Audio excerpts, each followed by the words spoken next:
كاين بيوت عامرة بالحب، ولكن في نفس الوقت عابرة بالتعب والألم، ورغم أن الكل كيحاول يعمل كل شيء صحيح، ولكن كيبقى السؤال: علاش الأمور معقدة بهذا الشكل؟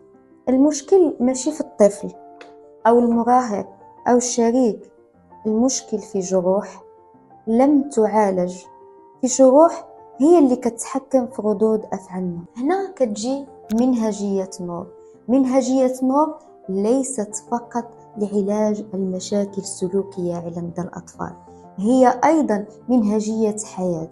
أولا كتساعد الأم كامرأة لفهم مشاعرها، لفهم ضغوطاتها، وأيضا لفهم الجروح التي تتحكم في ردود أفعالها. وبعد ذلك تأتي العلاقة مع الشريك، تصحيح هذه العلاقة ووضعها في الخط الصحيح يعطينا الشعور بالأمان والثقة في قراراتنا.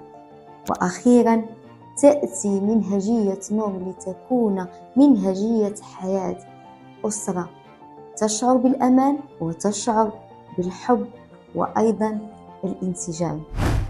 الخروج من النفق المظلم للألم إلى النور، منهجية نور كتساعدك باش تخرج من هذا النفق هذا، وكتخد بيدك خطوة بخطوة نحو تحقيق المراد، ألا وهو أسرة آمنة، حياة سعيدة ومطمئنة.